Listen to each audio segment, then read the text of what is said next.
कि जो भी दरगाहों में जाते हैं, जो भी दरगाहों में, तो सबसे पहले आप बराए मेहरबानी हुंडी में पैसा डालना बंद कर दें। अगर मौत की फिक्र है या खबर का डर है या अल्लाह के सामने जवाब देने का खौफ है, तो इन मुतवल्लियों को चाहिए कि सच्चे दिल से इबादत करें। उन ओहदों पे कायम रहने के लिए जो औकाफ के अंदर जिम्मेदार रहते हैं, उनको हमेशा कंटिन्यू करने के लिए रिश्वत देते हैं। मुसलमानों को कौन सा कोर्ट है बताओ? हुकूमत के जो इदारे हैं, एसीबी है, लोकल, तो कोर्ट ही नहीं तो फिर ये कहाँ से बात कर रहे हो? इसी पैसों की वजह से जो है कमेटियों में तफरीका पड़ता है।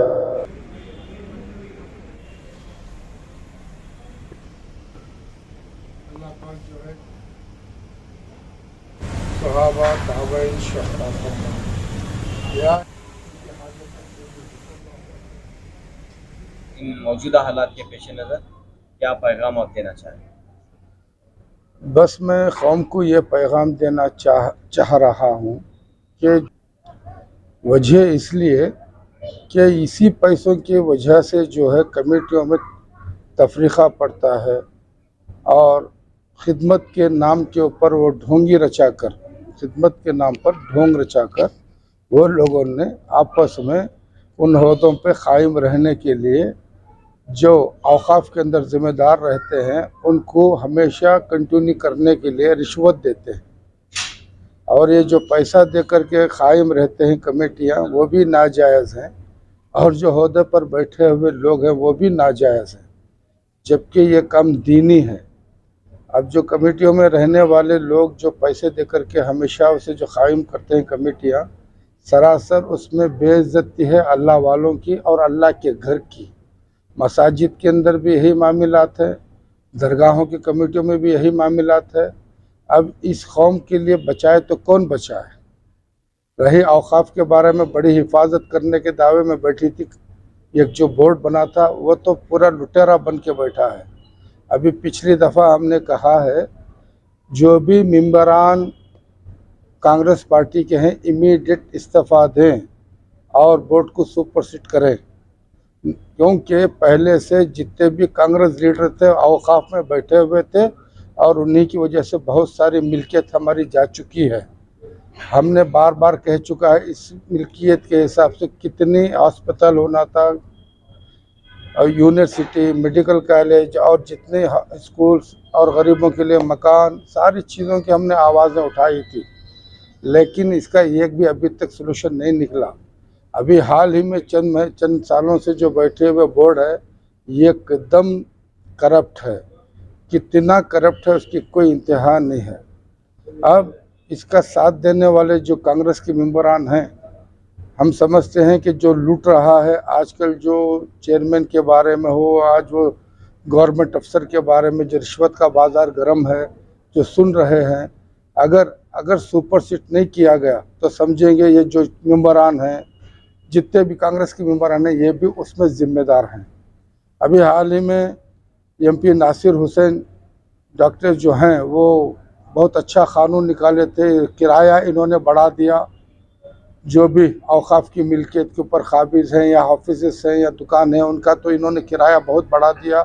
ये बढ़ाया किसके लिए है? क्या वो लोग आपस में लूट खाने के लिए या कौम के लिए? अगर कौम के लिए कुछ किए हो उन बढ़े हुए किराए से, तो कौम के सामने बात को लेकर के आए कि इससे इन्होंने क्या किया। सबसे बड़ी बात यह है, और खामोखा कौम को चारों तरफ से बर्बाद करके इन्होंने जिस तरह से लेकर के आए हैं, तो इसका ज़िम्मेदार कौन है? अभी हमेशा कॉम्प्लेक्स के अंदर उन्होंने ACP बावा, कमेटी डिज़ाल्व हुए, और वो भी जो है शाफी सादी जो चेयरमैन है उन्हीं की बरादरी का है, इसलिए ज़बरदस्ती से रखा गया है कि कमेटी बनने तक के वही रहेगा। और वहाँ भी इतनी लूट मार हो रही है, उसकी कोई इंतहा नहीं है। इसीलिए पिछली बार कहा इन अल्लाह वालों की जो मिल्कियत है ये कहाँ गई? ये बोर्ड बैठा तो इन सब की मिल्कियत क्यों नहीं वापस लिए? चाहे यकीन शाह रहमतुल्लाह अलैह की हो, मालिक मस्तान शाह रहमतुल्लाह अलैह की हो, अताउल्लाह शाह रहमतुल्लाह अलैह की क्यों ना हो, जितनी भी मिल्कियत अल्लाह वालों की है वो वापस क्यों नहीं लाया बोर्ड? जब नहीं ला सके तो इनको बोर्ड में रहने का कोई हक ही नहीं है। इसलिए कौम से गुजारिश करता हूँ सबसे पहले सब होकर के इस बोर्ड के ख़िलाफ़ उठाइए और इनके खिलाफ काम कीजिए। इससे पहले जितने भी चेयरमैन रहे या मेंबर ऑफ पार्लियामेंट रहे या एमएलएस रहे, जो भी इस ओहदे में रख कर के नुकसान किया, उन सबकी जांच करें, क्योंकि सब इसके अंदर शरीक है, सब इस गुनाह के बराबर हकदार हैं।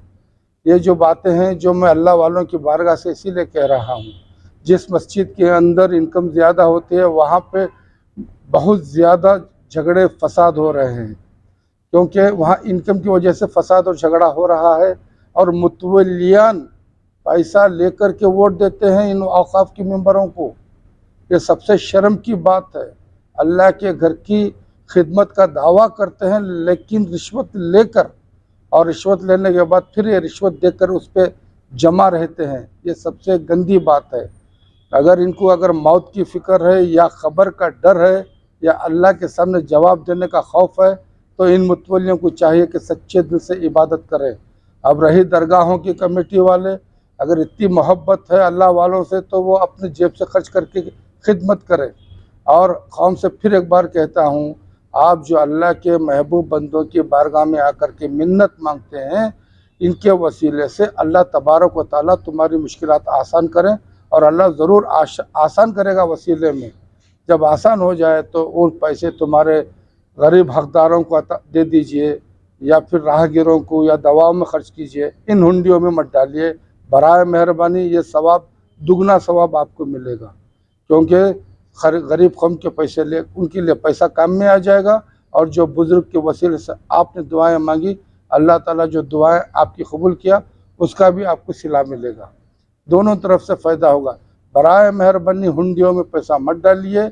और जो मसाजिद के अंदर इनकम ज़्यादा है, वो उनको चाहिए कि जितना खर्च मस्जिद का है उसके बावजूद वो पैसा कौम की खिदमत के लिए इकट्ठा करें।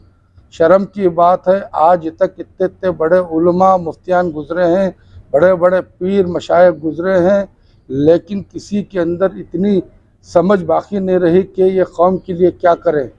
पैसा हर एक के नाम पे वसूल किया जाता है, लेकिन कोई ऐसी जमात नहीं देखे जिसने बड़े बड़े यूनिवर्सिटी कायम किए, बड़े बड़े अस्पताल कायम किए, जो भी कौम के लिए मुफीद हो, जो कौम के लिए काम आए। ऐसे कोई काम आज तक कोई भी इदारा या कोई भी तंजीम या कोई भी जो चाहे हमारे इन लाइन के हो या उस लाइन के, उलमा लाइन के हो या पीरी मुरीदी लाइन के हो, ये लोग कभी भी कौम की फ़िक्र नहीं की। अगर किए होते तो ये कौम का मर्तबा और रुतबा और इज़्ज़त बहुत बुलंद हो जाता था, लेकिन आज तक हुआ नहीं।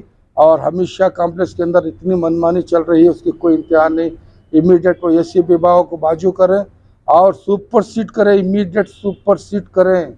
अगर नहीं तो जिस तरह पहले कांग्रेस पार्टी के लोगों ने इस मिल्कियत को तबाह किया, आज भी जो तबाह और बर्बाद और लूट हो रही है, उसके अंदर ये कांग्रेस के उलमा जिम्मेदार होंगे। आइंदा इसे हम बड़े ज़ोर और शोर से उठाया जाएगा, ये इलेक्शन में इफेक्ट होगा, ये मैं कहना चाहता हूँ।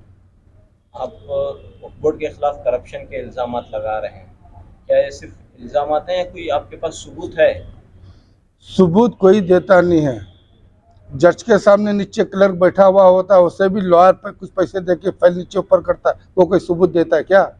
अरे लोग जो कहते हैं वही बहुत है, लोग का कहना ही सबूत है। अब यहाँ हम बैठे हैं, यही सबूत है, समझे ना। ये खुबली का मामला उठा लिए, एक अल्लाह वाले की बारगाह में इतनी बातें हो गई। हम मुसलमानों का ईमान है, जब कब्रिस्तान पे गुजरते हैं तो सबको, सारे कब्रिस्तान वालों को अस्सलाम वालेकुम अहल क़ुब्र क्यों कहते हैं? कि वो ज़िंदा है कि मुर्दा है? जब उनके अंदर जिंदा, सारे क़ुब्र को ज़िंदा कहते हैं, तो ये तो अल्लाह वालों की बात है।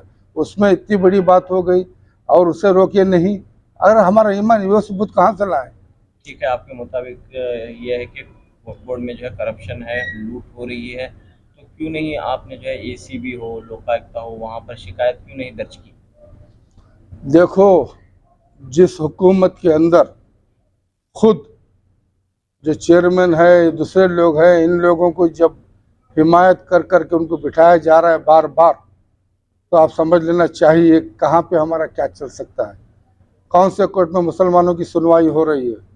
कोर्ट के अंदर ही तो हुबली का मामला हो गया, कोर्ट के अंदर ही बाबरी मस्जिद हो गई, कोर्ट के अंदर ही हर मामला हो रहा है। कौन से कोर्ट की बात कर रहे हो? मुसलमानों को कौन सा कोर्ट है बताओ? हुकूमत के जो इदारे हैं, एसीबी है, लोकायुक्त तो कोर्ट ही नहीं तो फिर ये कहाँ से बात कर रहे हो? सारे इदारे हमारे लिए बंद हैं, क्योंकि उनको मालूम है हमारे जिससे बेवकूफ़ कोई है नहीं, हमारी कोई वैल्यू है नहीं, हमारी कोई कीमत है नहीं। अभी आगे देखो, सामने इलेक्शन आ रहा है, ना जाने कितने मेंढक ऊपर उठेंगे, सारे वोट मुसलमानों के बिखर जाएंगे, कहीं किसी तरह ये बच नहीं पाएगी कौम, चाहे वो इंडियन मुस्लिम लीग हो, एसडीपीआई हो, एमआईएम हो, आम आदमी पार्टी हो और जेडीएस हो, कांग्रेस हो, ये सब मुसलमानों के वोटों की भरपाई बर्बाद करके छोड़ेंगे और अपने अपने मतलब और मकसद के लिए बिकते जाएंगे और तबाह हो जाएंगे। ये कौम का जो हाल अब तक हुआ है वो होने वाला है। यानी कि जो पार्टियां जिनका आपने जिक्र किया है वो इलेक्शन में हिस्सा लें या न लें? देखिए, अब तो कौम का अगर फिक्र है तो ये होकर के एक फैसला कर सकते हैं।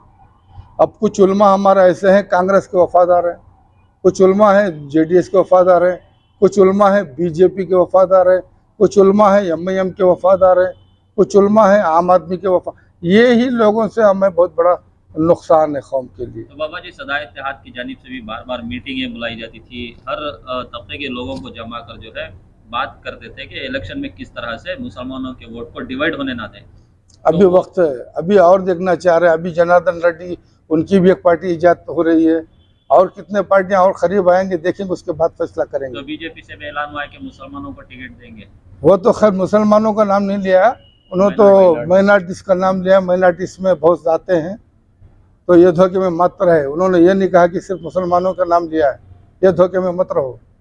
तो अब आप जो है सिर्फ एक बयान देंगे और खामोश रह जाएंगे तो इससे काम कैसे होगा? भाई, बयान भी देना बहुत बड़ी बात होती है ताकि लोग समझे और उठे और जागे। बयान देके मैं अपने घर के लिए नहीं कह रहा हूँ ना, मैं तो बोल रहा हूँ कौम के लिए सच्ची बात तुम्हारे लोगों के सामने ला रहा हूँ। तो बड़ा इदारा है सदा इत्तेहाद, उसके जरिए एक मुहिम क्यों नहीं शुरू की जा सकती? नहीं, अभी वक्त है, मैंने बताया ना, अभी वक्त है। और कितनी पार्टियां आएंगी और क्या क्या होगा सब देखा जाएगा, फिर उसके बाद फैसला लिया जाएगा। तो आप जिनके खिलाफ बात करें वो कह रहे हैं कि बाबा जी पब्लिसिटी लेने के लिए सिर्फ बयानबाजी करते हैं, ना कि इसमें असल हकीकत उनको पता है। मेरी पब्लिसिटी कुदरत में है, मैं तो दुनिया वालों में ढूंढता भी नहीं हूँ, समझता भी नहीं हूँ। मुझे पब्लिसिटी से कोई लेना देना है नहीं। मैं तो सीधा साधा इंसान, मैं क्यों पब्लिसिटी लूँ? मुझे क्या इलेक्शन में जाना है या कोई प्रॉपर्टी बचाना है या कोई मेरा मतलब और ये है? इससे पहले भी आपने वक्फ बोर्ड के खिलाफ आवाज़ उठाई, कोई नतीजा सामने नहीं आया, फिर दोबारा आप आवाज़ उठा रहे हैं। वजह यही तो हमारी कौम की कमज़ोरी है कि जब एक आदमी बात उठा रहा है, अगर सही है तो उसके साथ में मिलकर के चलें, हमारे साथ ना चलें, वो खुद जाएं, वो पूछे। हम तो कौम को जगा रहे ना, आप जाकर के पूछो, हमारे साथ मत आओ, खुद जाकर के सवालात करो, ये तो कौम का फर्ज है ना। चंद एक ऐसे मामला जहाँ जिक्र करना चाह रहे हैं जहाँ पर आपको महसूस हुआ कि यहाँ पे करप्शन हुआ है, घोटाला हुआ है? बहुत सारी बातें हैं, मैं कहाँ तक बातें उठाऊं। कुछ दिन पहले चेयरमैन की बीवी आके झगड़ा किया, मालूम है आपको वहां पर क्या हुआ था? नहीं, जाके इंक्वायरी करो, आप प्रेस वाले हैं, कहाँ क्या हो रहा है, कहाँ क्या नहीं हो रहा, वो आपका फर्ज है ना, आप लोग देखो ना, पूछो, सवालात करो। ये भाई बोर्ड बना तो अब तक कितनी मिलकियत वापस लाए, पूछो ना, और क्या क्या उन्होंने ईजाद किया, पूछो, कितनी सहूलतें करी, पूछो। हाल ही में जो है चीफ मिनिस्टर ने वक्फ बोर्ड के चेयरमैन की एक तरह से उन्होंने तारीफ की कि वो अच्छा काम कर रहे हैं। नहीं, उन्हीं का तो बैठा हुआ पट्टू है, तो तारीफ करेंगे ना, उन्होंने तो बिठाया है तो वो तारीफ करेंगे, तो उसमें कौन सी बड़ी बात है? यानी कि आप खुश नहीं हैं वक्फ बोर्ड से? मैं क्यों खुश हूँ? मैं कौम की बात कर रहा हूँ। मेरे घर को क्या है, मेरा कुछ है क्या? हमारे बुजुर्गों के नाम से जो मिलके तबाह हुई, इसकी फिक्र है। तो इस फिक्र के साथ आप जो है लोगों को पैगाम दे रहे हैं? हमेशा दे रहे हैं, हमेशा दे रहे हैं। हमारे इन बड़ों की सदक़े में जो ये बोर्ड बन के बैठा हुआ है, ये जो लूट रहे हैं, इसके लिए हम बात कर रहे हैं ना।